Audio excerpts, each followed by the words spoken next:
Le gars, il venait de Saint-Agapi, puis il dit, j'ai essayé ta patente, puis il m'envoie des photos, puis il dit, ça marchait pas pantoute, pantoute. C'est que, on a cherché pendant 2 jours, puis le gars, il a collaboré, tu sais. Je comprenais pas pourquoi ça marchait pas. Hein. Puis finalement, c'était à l'eau de sa municipalité. Et j'ai parlé à un autre gars qui a une compagnie industrielle avec des filtreurs d'eau, puis il y avait de quoi dans l'eau qui faisait que ça laissait des gouttelettes sur les autos. Puis c'était la première fois en un an que je pognais ça. Mais le gars, ça fait qu'on a fait des tests, on a fait le produit avec de la bonne eau. Mais lui, c'est un lave-auto mobile. OK, quand il a mis son mix d'eau, l'eau était moins bonne. Non, mais c'est pas ça le problème, c'est que lui, c'est comme vous, là, mais lui, il fait du lave-auto dans les cours. Okay. Ça fait que son eau qu'il met dans son trailer, il y a 1 000 litres, il remplissait ça chez eux. Puis l'eau de chez eux n'était pas bonne. Ça fait qu'il mettait du dry skim sur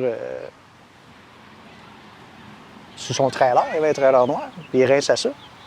Ça restait plein de gouttelettes, puis il m'envoyait des photos, puis moi je disais, c'est impossible, c'est impossible, c'est jamais arrivé, c'est impossible.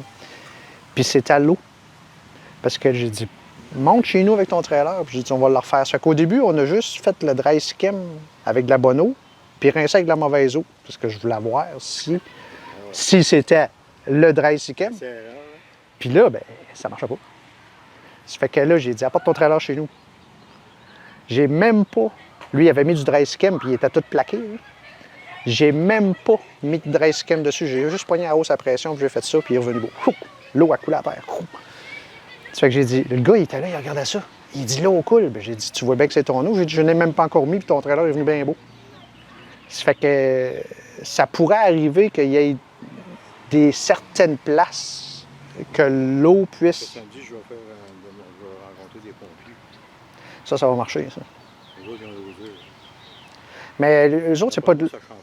Non, eux autres, c'est pas de l'eau dure. J'ai parlé, là, j'ai appelé une compagnie qui s'appelle Produits industriels Alpha. Puis le gars, lui, il monte des kits pour faire de l'eau distillée. Parce que quand vous avez de l'eau distillée, vous n'avez quasiment pas besoin de produits. On va ça sur le char. Ou ce que, des fois, c'est la façon de rincer. Parce que si vous avez une machine à pression. Oui, que le rinçage, c'est important. Oui, mais quand vous rincez, là, avec une machine à pression, là, mettez-en sur le hood, puis rincez, là, puis regardez-les. Surtout là, quand il commence à faire noir un peu. Vous allez voir la petite pâte, là. Vous allez avoir à se promener, parce que ça fait un fiume. Là.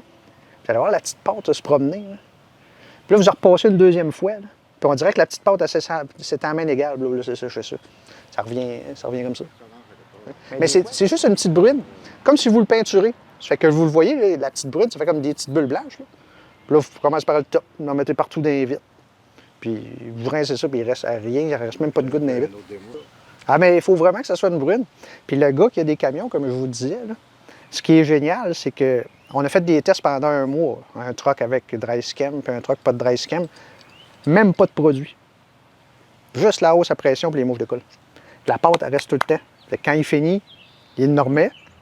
Le deuxième lavage, j'ai un dégraisseur, ça s'appelle du DHP 220. Il passe au dégraisseur, il passe la hausse, il remet du dry skim. Quand il arrive, mettez ça dans une bouteille là, qui fait de la mousse, là, comme un lave-auto. Envoyez ça sur le char, passez à hausse à pression. Puis s'il y a du dry skim tout le temps, là, vous n'avez même plus d'affaire à chauffer.